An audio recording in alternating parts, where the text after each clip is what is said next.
It's funny because like Sarah, every time she's like, I found something for you. And I'm like, oh yeah? And it's like, here's a leaf. Yeah. Cool. You go ahead and hold on to that. You and my cat are very similar in that regard. Thanks for the twig. I'm going to put it right here next to all my other favorite things. I'm going to put it right here up on the fridge. Yeah.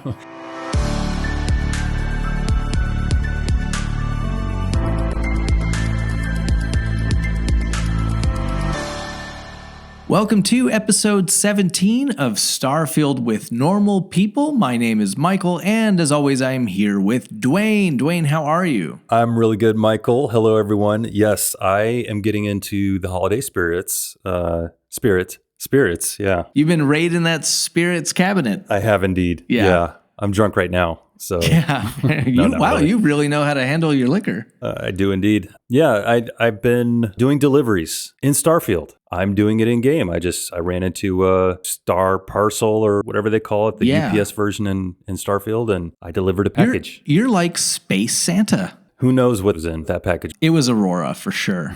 Yeah, I'm the drug mule. Well, that sounds like a splendid way to get into the holiday spirit. Mm-hmm. Let's get into a couple of news items. This might not seem Starfield related at first. Skyrim got a stealth update. Yeah, can you believe it? How old is this game? Yeah, it's over 10 years. It's ancient in video game terms, but yet they just dropped an update. What does the update even include? Yeah, it seems that the store has been really overhauled. And when I say store, I mean the Creation Club and how it's all, they used to have mods separate from the Creation Club. Right. And now they've sort of roped it all together as one thing. Interesting. Yeah, I think here's the reason why. Money, right? Yeah. I mean, Bethesda, Microsoft, whoever, they're going to make a lot of money on the Creation Club because that's the way to continue monetization of this game. Once you sell all the copies, then you have the Creation Club, which actually I'm totally okay with because we get great stuff out of it. There's fun little things that you can buy, at least I'm going off like Fallout 4 in this. Yep. And I think it's great that it's there. And it gives a consistent storefront for the end user from the modders. You know what I mean? Like, it's not, you're not going out onto the internet trying to find mods for the game. I mean, you still can, but at least on Xbox, you can go in there and you can download some stuff, right? Yeah, you can. And there's I saw a lot of negativity around it. Now, let's be real. Yes, there are some things that are bad about this, but I do think that there are things that are good about it as well. Like you said, it's sort of an easier way to access mods. Is it gonna break some mods? Yeah, I think so. I think a lot of long-term, like mods that have been out there a long time, if they don't get updated for this, which means that the programmer has to come back and do more work on it to make it work, right? It could break it. That is unfortunate. I think in the long term, this is a good thing. That's kind of the expectation, though, as a modder. I remember building levels, like multiplayer levels for first-person shooters. Occasionally, I don't remember specifically if anything broke, but I know from a modder standpoint, that kind of thing is expected. Hopefully, it won't be hard for them to update their mod to get it back in if it does break. You're already coding and doing things on the side. So if you really like and you want to make it available again, you're going to fix it. That's true. Because it will kill some mods inevitably. But I will say this, though.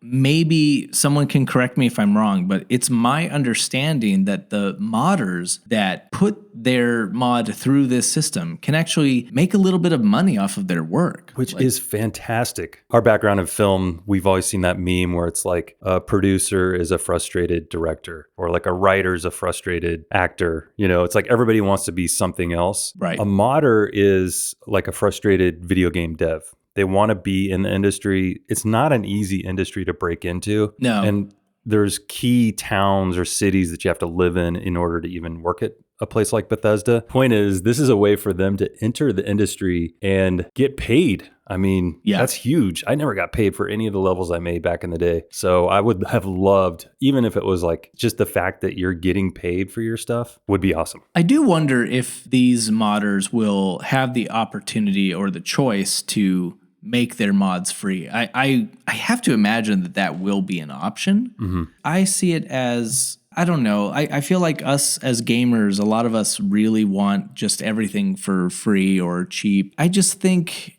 if somebody does a little bit of work, putting something into a game that you enjoy playing, don't they deserve like a little something? So if it's something that people want and it's not free, then they'll buy it at that point. Yeah. Otherwise, if it's a small mod and you're trying to charge money for it, no one's going to buy it. I definitely see a lot of games going down this route. So this is like the Roblox thing. So Roblox exists and people create levels and create games, whole games out of it. I can't get into it because the look of it is just ridiculous. It's just not for me. Life is Roblox, according to DJ Khaled. Oh, okay. Well, DJ Khaled, he's a smart guy. He knows a lot of things. Life has roadblocks, actually, is what he said. That's what it was. Oh, so close, though. I love imagining DJ Khaled just sitting at home playing Roblox Doors or something like that. So that's the weightlifting Roblox. Have you ever seen that one? No. My kids love that one. I like walk in, there's like giants, all buff and they're lifting weights and you get bigger basically the more you lift. Yeah. That's funny. No, DJ Khaled is definitely a fan, whether secretly or out in the open. But wait, I have to say one more thing. I thought it was DJ College for like the first 5 years. Oh, really? Yeah, DJ College. DJ College. Like, this guy's cool. I love that guy. He says, get an education. Definitely leave a comment on our YouTube or come into our Discord channel and tell us if we're wrong about this mod shop. We'll see how it goes. Well, have you bought mods on Xbox? So I've bought things from the Creation Club. Mm-hmm. I did. And not made by Bethesda. For Skyrim or for what? For Skyrim, because when I initially got the survival mode, I actually paid for it. That was some Joe down the street mod. It wasn't by Bethesda. It was somebody else that had made it. I think it was like $5. I don't think it was like a lot. And it was that seems worth it. So that's to my point of like, if it's cool enough, if it's something you want to do, $5. Yeah, and even if I'm mistaken, and it was $10, to me, $10 to completely revamp the gameplay and let me play this game that I already love in a new way. Sure. Yeah, that's worth it to me. In a new and very frustrating way.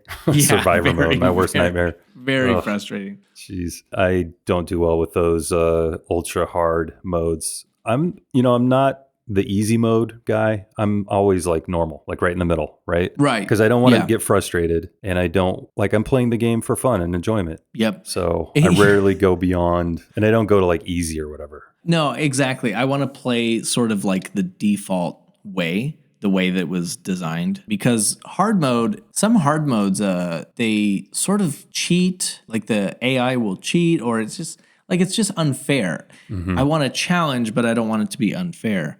Right. I have this friend, actually, this person, but we'll keep This is the invisible friend, right? The invisible friend. Yeah. I have this friend that he will only play the game on the hardest difficulty because they want to get all of the achievements that they can in the first playthrough. And there was a time where I was like, hey, did you play that game? Like, I want to talk to you about the story. And he's like, oh, no, it got too hard. Like, it was just too difficult. And I was like, well, you can bump the difficulty down at least to get through it. And he's like, well, no, I don't do that because I want to get all the achievements I can. So I always play on the hardest difficulty. It was Cuphead. You couldn't even get past the first level. Oh, man. I wish I could remember what game it was, but I remember just telling him, but you're not playing it. Like, why don't you just bump the difficulty down and play the game? His enjoyment is that. It's getting the achievements in hard mode, right? That's like the pleasure that gets unlocked in the brain somehow. That's fine, I guess. It is fine, but it was very frustrating as a person that wanted to talk to him about the story of the game. Right. Because I don't think he ever went back. He never went back and finished it. And I'm just like, do you not realize that by bumping the difficulty down, you would at least finish the game and get those achievements? Mm-hmm. I don't know. He would just go into like a very deep hatred of himself, though. Right. If he did that. So like, you can't ask that of him. I can't believe. Yeah. So anyway, good things and bad things. Definitely this mod upgrade for Skyrim. They're testing the waters for Starfield. Yeah. But we'll see how it goes. I'm gonna keep an open mind. If it ends up being kind of crappy, I don't know. Here's the thing: I'm not saying that games should nickel and dime us because I hate that, but I would rather spend more money on a game I already love than spend money on a new game that I might not like. Right. I'm going to pitch an idea to you. You're a very successful middle-aged person who doesn't have a lot of time, full family, full-time job. You want an amazing ship that somebody handcrafted. Right. Would you buy one for $1.99? Could you through the store? I mean, think about that. I would. I would spend $2 and not have to spend 5 hours in the shipbuilder. I mean, I know that's a mini game for people, but like for those with discretionary income who want a certain aspect of the game, like being able to jump, what's the max, 50 light years or something like that? I think the max is like 30. 30. Yeah. So, but also have huge cargo space or have great space battle navigation. See, $1.99, yeah. I get what you're saying. Like sometimes you just want to, like everyone wants different experiences, and some people are okay with spending the money to get those experiences. I will say that the counterpoint to that is when games start to be designed to be almost impossible to get through the game without buying that thing. Especially if it's a multiplayer game. Should we talk about Starfield wanting to make you get a degree? Yeah. On the No Sodium Starfield subreddit, somebody named No Abroad 1970 actually posted that Starfield has inspired them to go and get a degree. Because of the science nature of it? Yep. Before you go any further, I was playing Starfield earlier. There was a notepad or something. I picked it up, I read it, and it was like a famous author quote. I was like, this is a real quote. And it was like written in 1920 about some comets, science fiction story that this author wrote. And I was like, I could see how someone would get inspired to want to go look up this author. So that's what I'm getting at with your story is like somebody got inspired by all this science tech. Yeah. So what they say is that they're 25. And they had no plans of going to college at all. And playing Starfield, it reminded them of how cool it is that they can launch into space. They say that they left that fascination behind as a teen. Todd Howard just got his wings. Yeah, so it's very cool to see that, this game that is, we've had other space games, we've had space games that are like horror and sci-fi and hard like concepts of like war and good versus evil. And I see these criticisms of like, why wasn't Starfield set during the faction war between the UC and the Freestar Collective? Sure, that would have been cool too, but I love that the game is about exploring. And so you've got these explorers, it's very scientific, and this person was inspired and wants to go back to learn something. I love this. So this person was inspired by the game. The game has this sense of wonder in it, right? There's a kind of a feeling or like a wonder that you get when you play the game. At least I do. Yeah. And optimistic future. There's trouble, it's human. Humans are always in conflict, but overall, I think it's optimistic because we're exploring, we're going out into the universe and finding new places. But this is really cool. Like 25 is still very, very young. I got my degree when I was like 34. So it's very hard to do to go back when you're, kind of when you miss that first little window. So props to that person. I hope they see it all the way through. Yeah, absolutely. Reach out to me if you hear this. Yep. I'll be not your mentor, but your Sherpa. Your rally, your what? Sherpa. Cheerleader. Oh yeah, cheerleader. That's the word I was looking for. No, absolutely. It's never too late to get started on something you want to do. Yeah, and that doesn't have to be just education. It could just be like I said earlier, further your own journey into literature or art or science. I mean, there's a lot of things that take place in Starfield that could inspire you to like we have an art channel in our Discord. I want there to be more art in there. So come to the Discord and get some sketches going. Something. Show it to us. Well, we like to talk about ship builds sometimes, right? Yeah. So this one's kind of funny. in the game, you can get a ship called the Star Eagle. Well, somebody rebuilt it to look like an actual bald eagle. Oh, nice. That's awesome. It's just hilarious. It's a bald eagle spreading its wings and flying through space. So I really love that. Wasn't there this British kind of puppet show, and there was a bald eagle ship in that, in one of those? I remember a model ship that was a bald eagle flying around in one of these. That's early funny. I don't remember that. This was like straight up puppets, kind of like, Team America was inspired from this. Okay. And it was like little model ships and stuff. Oh, that's funny. Well, I think we should talk about companions. Yeah, I think that would be great. We've been playing the game. We've been talking about all the different aspects. But what about all the lovely companions that you can get in Starfield? There's actually more than I thought. Right. Yeah, because you were sort of focused on the main 4. Let's set the stage for this. So I'm going to play the noob, because I am a complete noob when it comes to companions. I've only had one, Sarah. I've obviously had conversations with Barrett, Andreja, and Sam. Put me on quests, but I have stuck with Sarah. So I'm going to come into this as a total noob, which I think is great because there might be people out there that are new to the game. Yeah. And maybe they'll learn something like I will today. As we talk about this, I'd say mild spoilers, but if you're new to the game, I wouldn't worry too much. This is interesting because you say that the one companion you've spent your time with is Sarah, but there are times in the game, maybe you haven't encountered it yet, but there are times in the game where it sort of forces you to go with different companions. But you haven't experienced that too much? I'm only level 21 still.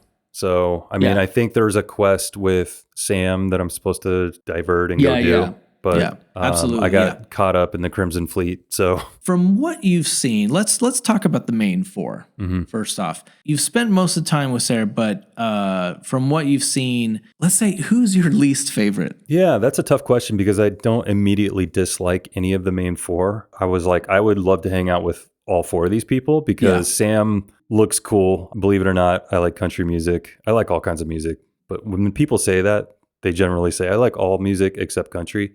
Yeah. I like country too. And I have real life cowboys in my family. So I have an affinity toward cowboys. Yeah. And obviously Samco is wearing a cowboy hat. And I was like, this dude looks cool. And he has a daughter. I have a daughter. So I was like, I would love to hang out with this person. Yeah. So Barrett is funny. Like, I really love his warm personality. And I was like, I would totally hang out with this dude. And Andreja is totally hot. So I would definitely, and then Sarah, was, for me, it was like, she seemed the most lawful good character, I guess, if you will. So I was like, I'm going to go with this one first on my first playthrough. And then I'm going to, divert and try the other 3. But then you had said something before during our prep that was, there are many other characters or companions that you can have join you. You just can't romance them. Yeah. And I was kind of thinking that they only dumped most of the story elements into those 4, but there's actually a lot of story elements in the other companions, right? Well, it's actually very little. A lot of them you can just sort of hire. They're just hanging out with you, following you around, helping you blast aliens. Yeah. Okay. That's kind of what I thought. I was like, because I forget what it was. Maybe it was just the rando that I hired out of the bar, but they could follow me around too, right? Yep. Like they could, So if you can put them on your ship or assign them to an outpost, they can also be your companion to follow you around. And what's interesting is, so the main 4 companions will sort of like, they'll just bring you stuff and they'll like bring you items and everything. It's never anything too exciting, is it? No. Like, wow, this wasn't worth the 8 seconds, but thank you. It's funny because, like, yes, Sarah is one of my favorite companions, but every time she's like, I found something for you. And I'm like, oh, yeah? And it's like, here's a leaf. Yeah. Cool. You go ahead and hold on to that. It's like you and my cat are very similar in that regard. Thanks for the twig. I'm going to put it right here next to all my other favorite things. I'm going to put it right here up on the fridge. Yeah. I got to say, though, there is, I think Andreja will just bring you money sometimes. So that's kind of nice. Yes. She's going to be my next companion. Andreja is like that uncle that always just gives you like money for your birthday. That's it. I plan to be that uncle. Actually, I think I already am. So, yeah. I think that's great, and it's funny. The drunk uncle at Christmas parties too. Yeah, yeah. Both of those. There is a companion, though, that you can hire out of the bar in Aquila. Her name is Rosie. She's just super duper positive, but she's also like she's in the medical field. So she will give you like health packs and stuff like that. Nice. So wait, is there one that gives you ammo? there's got to be, but I don't know for sure. Yeah. Hey, I have something for you. Finally, something useful. I hope it's for the equipped weapon I have right now because I was getting kind of low. Here's some grenades. Yeah. Yeah, all right, grenades. sweet. Why aren't there more grenades in the game? I don't know. Maybe I can't find them. But yeah, so I appreciated your thoughts on the main four. I agree that they are all likable, and I think that what's interesting is that Sarah is the clear leader, and even though the other three are great characters, you can see how they really are not leader material. Sam Coe, super cool guy. I like him a lot, but yeah, he's got his daughter, he's got his ex-wife, like he's got these like sort of issues that I think hold him back from being a leader. He's still like an amazing member of the team, but yeah, just for gameplay reasons, I don't like to have him and his daughter on the ship because we'll be in the middle of a battle and then she'll be like, oh, did I ever tell you about the time that like, or she's telling some joke or something. But that's really more of a game development thing. I would just like to see, hey, if there is stuff happening, then just pipe down for a minute while we take care of this. But I don't know, that's true kid thing to do. Like my kids are always like, hey, I want to tell you something. You're like in the middle of like balancing 20 plates in one hand and trying to solve for an equation. For me, it's like what kind of Pokemon would you want if you were the Kanto region? I don't know, man. I don't know. Let me think about it. Barrett I haven't spent a ton of time with Barrett, but I do like him. I like that he's very confident and charming. So I like Barrett a lot. Yeah. Would you romance him even though you're hetero in real life? I mean, do you dabble in video games? If you don't have to answer if this is too personal. No, that is interesting. Part of me as a gamer is like, well, there's content there that I'm curious about, but no, I don't really. And maybe that does show that I'm more of a role player, and I play more of myself in games. Right. It goes back to that thing of like playing as a good character, not double crossing people or, choosing like the lawful good, quest lines.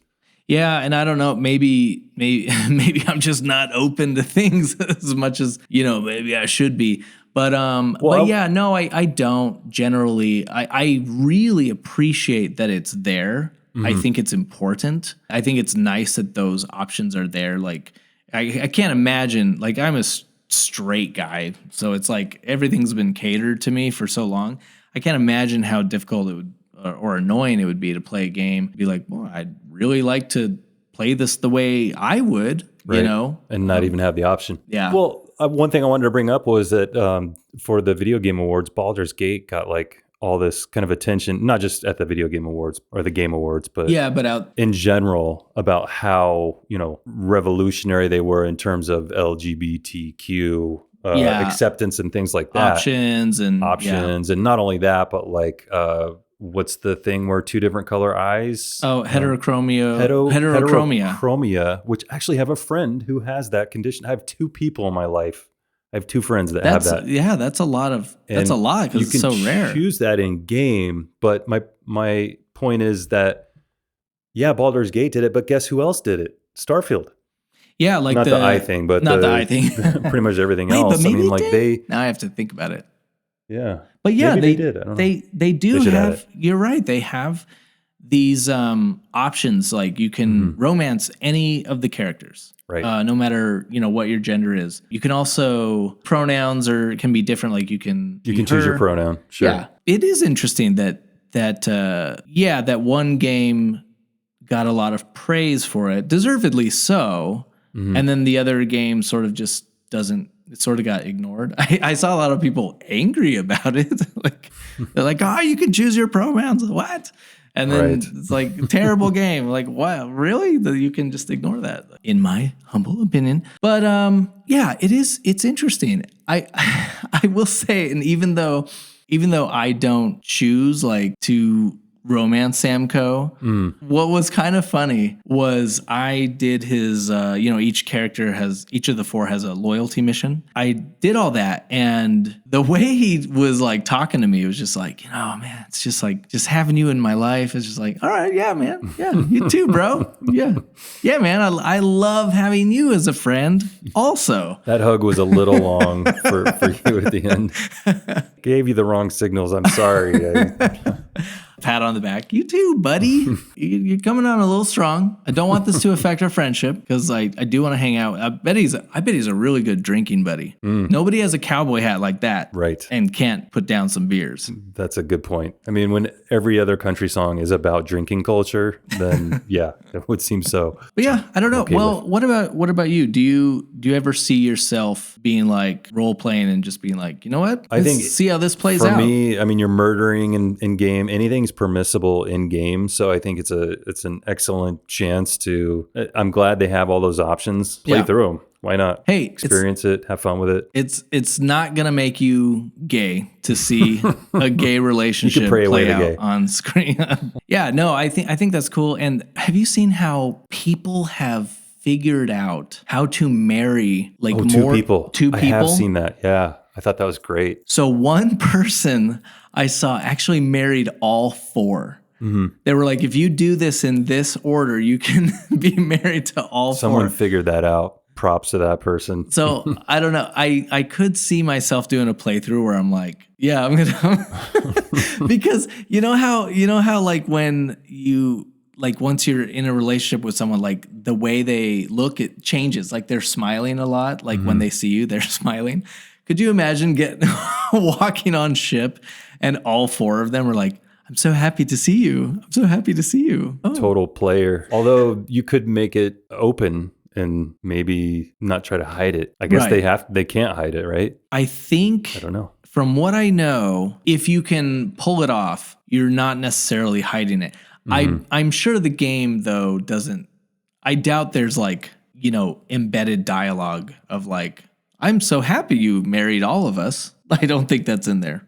Do you think they'll add another companion that you can romance in one of the expansions? I 100% think so. Okay.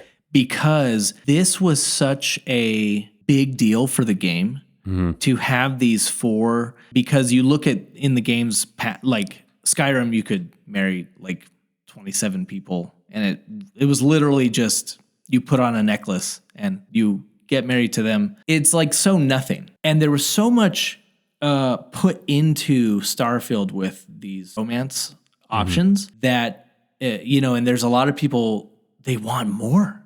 They want more characters that you can romance. So I wonder if it'll be like the DLC will be cordoned off in some way, like you go through a warp zone, I wonder. And then in there you find this new companion. So they're somehow cordoned off from the previous four companions. Does that make sense? So I was imagining that it would be like you would need to either not be married or get divorced. Oh, okay. But I see what you're saying. Well, if you do it that way, I'm just thinking from a standpoint of like not having to add all that dialogue for the initial playthrough of the game. Yeah. And they have this freedom to create a new character and companion that exists in this alternate in this sort of place. Yeah, other place. Yeah. No, I could see that. I see each major DLC, like if it's a story DLC, I see them coming with 2 brand new romanceable companions each. Wow. That would be my guess. Yeah.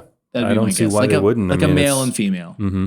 Yeah. Seems like like you said, like a popular part of the game. In addition to these main 4, then there's all these other companions that you can get. What a lot of people have said is that they can't really play evil characters with the Constellation group. Right, and they're all in the Constellation, so that limits them. Yeah. I understand that. I mean, it'd be nice if one of them was in Neon, and they're just like a total terrible person, but you could still marry them. Right. And they want to go out and double cross everybody and murder and all that. What's kind of cool is, you can't romance these other characters, but there are certain characters that if you want to be morally gray or even just pure evil, there are characters that you can have as companions. And so I actually put together a list based on just who I found personally and also looking up online what other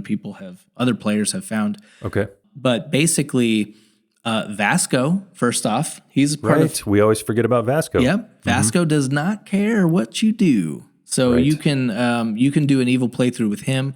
I like Vasco.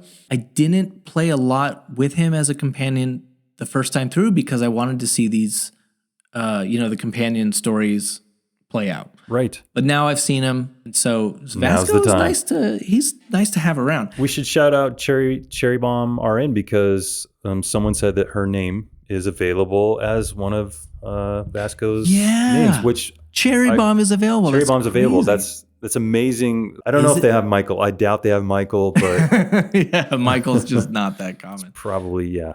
Yeah, Vasco's there. So also one of the pirates is named Jessamine Griffin. So if you do like a pirate playthrough and you join the Crimson Fleet, you can actually partner up with Jessamine. Okay. She's super cool. She's like a cool looking character. Nice. There's also Mickey Caviar. Wow. Mickey Caviar is like a former child star turned food critic, and he is a scary looking weirdo that you can find in the Astral Lounge in Neon. Will you make your list available on our Discord? Yes. Okay, cool. I will. And then to round it up, there's Simon Bankowski, who I have not encountered yet. Danny Garcia. Danny Garcia is interesting because they like science. She's like a scientist, I guess. It's interesting that the scientist character, who seems nice, is also a morally gray one. I guess that makes sense. Scientists sometimes. At? Oh, you can find her also in Neon. Okay. So that does make sense. That checks out now that I think about it. But yeah, then finally Eric Von Price and Mathis, who you encounter. Is great. Yeah, I just played through the Mathis and I loved his kind of little mini storyline. I was like, I'm gonna keep him around. Mathis is really cool, and I like his look and his kind of attitude, and I like him as a character. Let's kill Delgado. Yeah, I was like, all right, let's see where this goes. I love how, like, wow, I just barely met you, but sure, let me think about this for a moment. And finally, the last character that you can be evil around, as far as we know, is the adoring fan. Yes. Can we just talk about how you can hang out with this adoring fan and you never learn his real name? Sad but true. Yeah. I don't know what else to add to that. I don't know. It's like, I get it. Like, you're famous. You're the guy that got the, guy or girl that got the artifact. You and I can't comprehend that because we're empathetic. Right. But there are people on this planet that are narcissistic and that would, they don't know. 100%. They only know one or two other people's names besides their own. There's definitely like a celebrity somewhere that does not know their assistant's name. Mm-hmm. Yeah. So, Michael, all this talk about companions, and you chose the lone wolf perk. Come on, man. You're not being truthful with me. You don't actually even like hanging out with companions. No, so here's what's interesting. I chose, introvert. Introvert, okay. I chose introvert, and I finally went and got it removed from my character. Okay. Interesting. There is a guy that you can find in the well, and it's really interesting how they have you remove it. He basically talks to you like a therapist. And wow. He's like, that's great. So you want to feel like you can rely on people. And like, I don't know. I don't remember. He said something along those lines. And then it actually gets removed.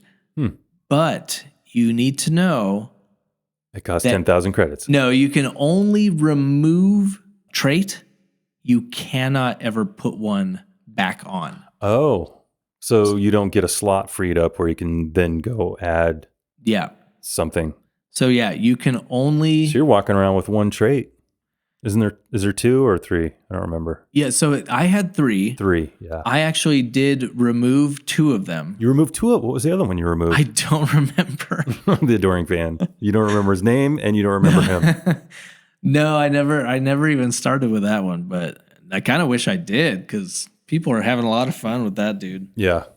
That's a must on like a separate, new game. And that's the thing with the traits is that they have a negative and a positive side. And so, yeah, you remove the positive, but you also remove the negative. So for me, it wasn't a big deal to remove that because now, I got to tell you that there is one more character that you can be morally gray with. And I was leaving her for the last one because I happened to find her. She is in a ship that is busted. So it's a random encounter in space, and her name is Betty Hauser. She currently is my favorite companion. Really? She's just a gruff woman bounty hunter who just don't take no crap from no one, not even you. Right. And then sounds abrasive. Yeah, she's very abrasive at first, but then what's nice is she's abrasive, but she's not annoying. Because you know how some characters are abrasive and annoying. Cough, Neva, cough. So there's certain characters that you're just like, shut up. Like, it's so annoying. But not Betty. No, cool. Betty is. I'll keep a lookout for Betty. So wait, how do you go about grabbing one of these companions? You got to add them into your ship as a crew member so you can keep them around, right? Is that how you do it? Yeah, you can either add them as a crew member or just say, "Come follow me." Although maybe you have to assign them to the crew first. I think some Otherwise of them you do. do. Have to go back to where they live. Yeah, which is on the floating ship, which is a random encounter. Well, once you discover it's always going to be there. When I first played, there were a lot of times where I opened the galaxy map and there would be little icons for ship or basically it just says ship, Which is kind of a beacon to be like, hey, come check this out. It could be something. You would think so, but I ignored it for so long. I ignored a lot of those things until I found out that those are the ones that lead to very special side quests or people that you can recruit. So I'm going after those. Did not know that. Okay. As we talk about sort of filling out your crew, I see this game in the future as I play and replay. I definitely think that I will be going off of some of these lists that they have online to sort of because there's so many different companions you can find, I think I would look at a list and say, oh yeah, I want them, and then use that list to go find them.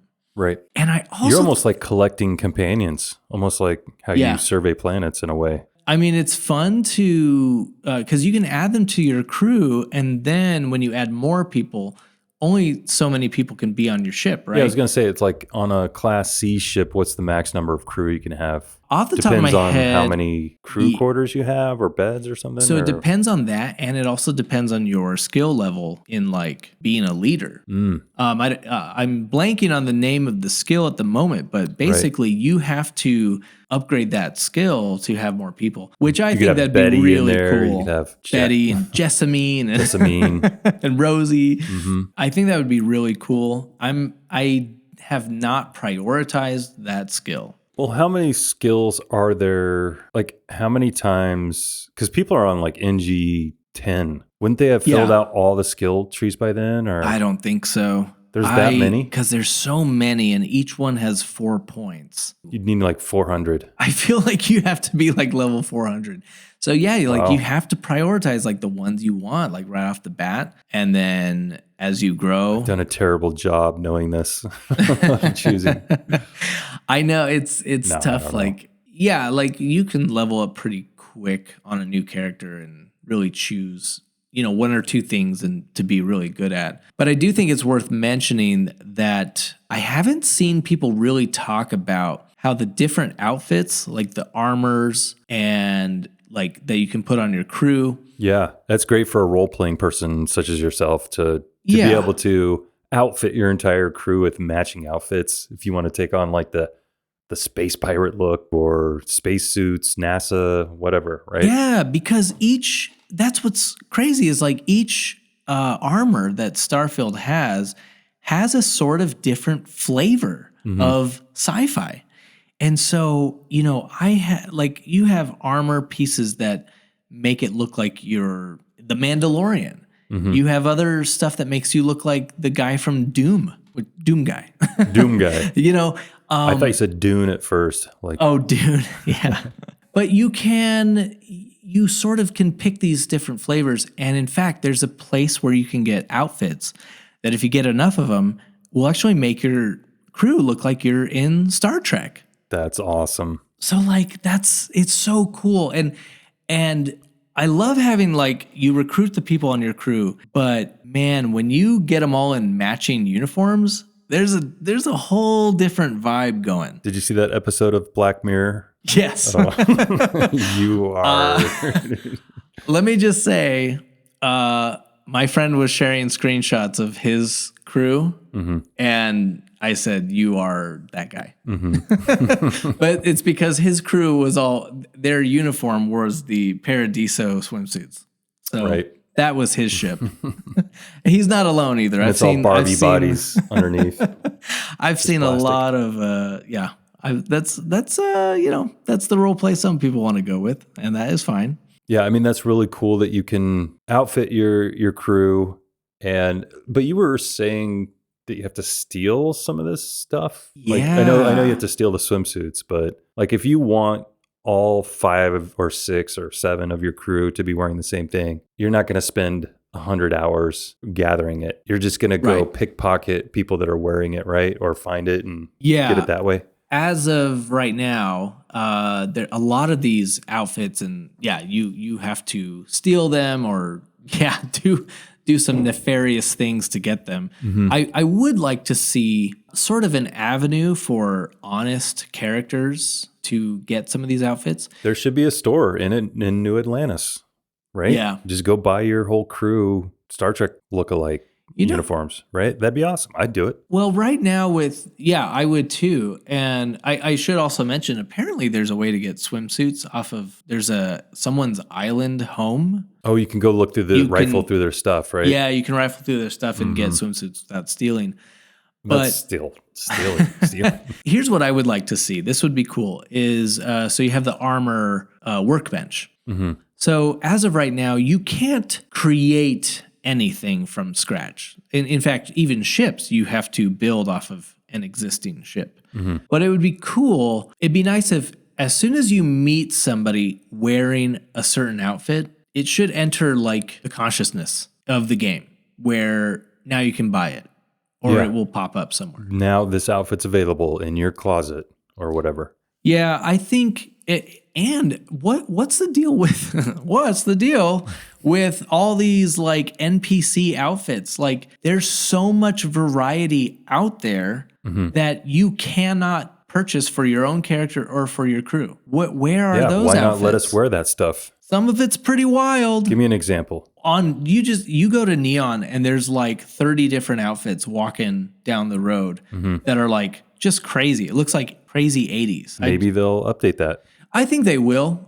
I bet there's some weird glitch holding them back. I would imagine that they have to adjust certain things on it to make it fit your character. I don't know. The thing is that both of us are optimistic about Bethesda. If we can dream it up, then it could potentially happen. I mean, even outlandish stuff gets put in there. Kind of, sometimes someone might come up with an idea on Reddit and then that permeates into the internet, pop culture sphere, and then gets picked up by someone at Bethesda and they bring it up at a meeting and then it becomes reality, these things happen, or they think of it simultaneously on their own because it's already a good idea. I just think that, I agree. I think there's no way they are not looking at the wish lists of people in subreddits and discords on Twitter, but there's no way they're not looking at that. And, I remember when I got an Xbox One, and this console was hated by so many, and for good reason. X-Bone, as it was affectionately referred to. They made a lot of missteps, and what I'm getting at is that being a consumer that owned the more hated console. Xbox then was fighting for our affection, right? They were working double time to make things right. Yep. And they did. And look at where how far they've come. And we're talking like they said that they couldn't do backwards compatibility. PlayStation said the same thing. It just wasn't going to happen. And then Xbox was like, oh, we made it work. Here you go. And then, Game Pass, and there was all these other things that they kept adding to win our affection. So now here we are. We're fans of Starfield. We love Starfield, but it's catching so much flack. I don't think that they should listen to the haters, but that they want to win people over. They want people to say eventually about Starfield, oh, I didn't believe in it at first, but now I love the game. Hating on Starfield is like the current trend. It's like the cool thing to do right now. Yeah.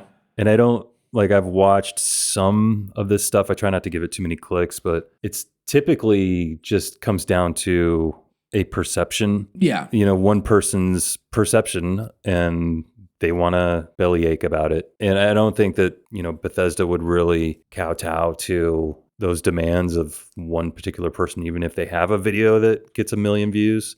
No. They shouldn't, in my opinion. They should just try to make the game more fun, more approachable, or have more cool stuff. I mean, that's all they can really do. And then eventually the game will stand on its own merits.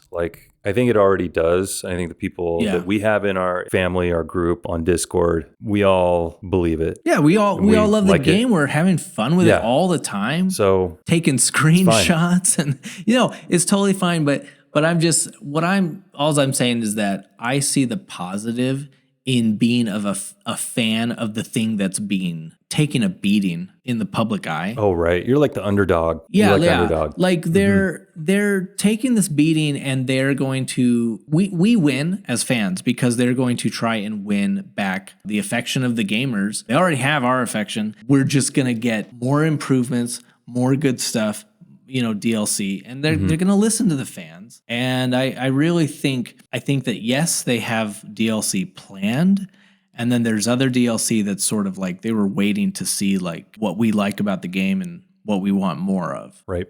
And what I want more of is anti-gravity anti-gravity space fights, space battles, because it's so cool when it happens. And I still have not had one yet. Yeah, there's a mandatory one in the quest line coming up probably. One is there's a casino, something like that. So if you find something like that, I have the quest for that. Okay, cool. Yeah. So that's a really good one. And then you can, I believe someone in our Discord told me that you can make one happen by disabling ships when you're taking them over and then docking with them. Instead of blowing the ship up, you go on the ship. Target their grav drive or not. Yeah, you target their engines. Yep. And you can use EM weapons. You disable the ship and you go on there, and you'll have a nice little zero gravity gun battle. So sweet. Super fun. Yeah, because that was really hyped up in the trailers. But then again, I've got 50 hours in this game, which isn't a lot, but I mean, 50 hours, right? And I haven't played an anti-gravity battle yet. I love how 50 hours isn't a lot for this game, when in many other games, 50 would be more than enough. Can you play Spider-Man 2 twice, 3 times? You would have to play Spider-Man 2 at least 3 times to put 50 hours into it, right? You can correct me if I'm wrong, everyone listening, but I'm pretty sure I saw someone say, I got the platinum trophy, which is getting all the trophies in the game. And they're like, it took me, it was like 19 hours or something. I'm like, whoa, what? 19 hours, and this was every single trophy in the game. I'm like, you're saying that if you drank a couple of Red Bulls, you could have gotten that in one day? That's in one 24-hour sitting. So in our Discord, we should talk about some just a small change that we're making to the Starfield Adventure Club. Recently, we launched a new weekly challenge called Drive with building ships. I love the challenge this week, by the way. I do too. What is vertical. Go vertical, which is hilarious. There's already 2 or 3 examples, and they're making me laugh. People are already building vertical ships, and it is so funny. Not only funny, but it's really cool to see I haven't seen it. Yeah. I have not seen any ships like this until now. Right. And we've seen hundreds of ships Yeah. posted online of, crazy things. But yeah, So it's fantastic. many. So it's really fun to see. And the way that Drive is done is that independently from the podcast, we'll still talk about it, but it goes up every Sunday. So every Sunday there's a new challenge, and we really like how that sort of works out. So we're actually going to do that as well for Starfield Adventure Club. I think it's a great idea. So if you want to be a part of the Starfield Adventure Club, you'll be able to log on Wednesday of every week and find out where we're going for the Adventure Club, which is great. You don't have to wait for these two guys. Yeah, you don't have to wait for us to tell you where to go. Instead, you can go there and find out where you're going, and then. And the important thing is that we're still going to do shout outs on the podcast, and we are still going to award a Starfield Adventure Club coffee mug to a winner each week. That's right. But we'll do that in Discord too. Yeah. Right? And we do that in Discord too. Yeah. We've been doing that there. So, we'll continue to talk about it on the podcast, but this will just be a way for it to be more organized and consistent. And as of right now in the Starfield Adventure Club, we are still exploring Vesta in the Lunara system. Man, this place has a lot of variety, Duane. It's cool. I landed on 2 different spots today on Vesta because I wanted to do a coastal area. Yeah. And in my mind, the first place I landed, beautiful plains, like so many trees and grass. Like this was the most busy surface that I've been on in terms of like plants and grass and things like that. Like it felt kind of like a grasslands / foresty thing. Yeah. And then I was like, okay, I want to check out this coastal. I'm imagining like Paradiso, right? Right. I land and it's acid rain. Oh, wow. and also some very hostile alien life. So yeah, well, that's interesting because I went to also to 2 places today, and I went to the I had a fire and ice theme because I went to a snowy. I was thinking about doing the snow, but I didn't.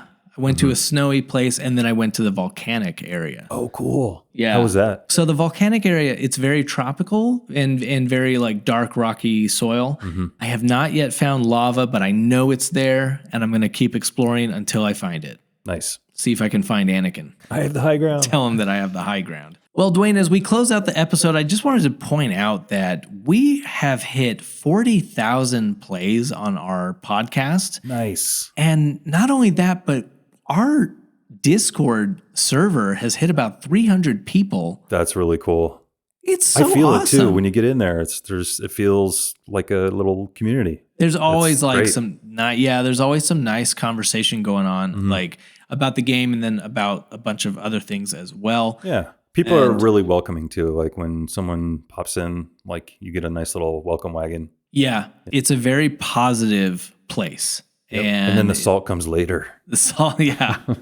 Baptism by fire. We will add the salt.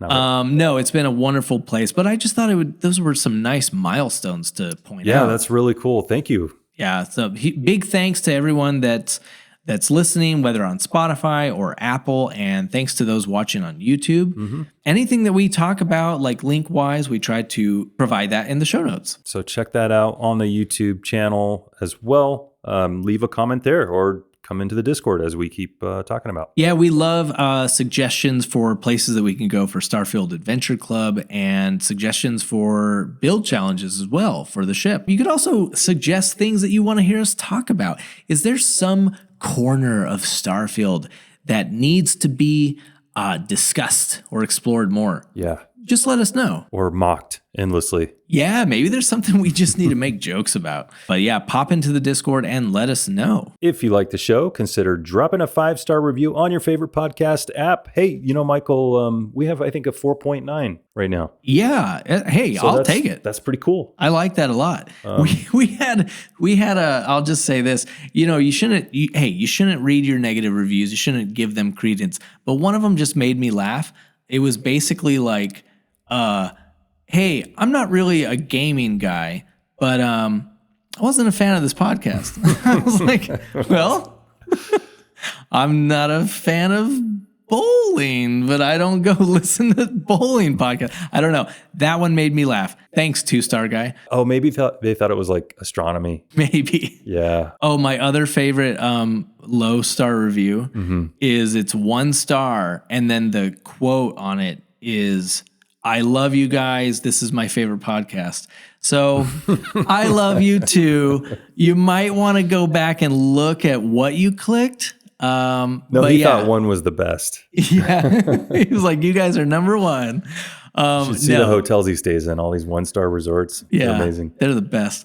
Regardless of how many stars you give us or don't give us, thanks for traveling the Starfield with us. Make sure that you subscribe because we will be back for more next week. Irregardless of what you think, this is not a grammar podcast. So don't leave us a 1-star if you're looking for a grammar podcast. I just felt it's just so much pain, so much mental anguish right now.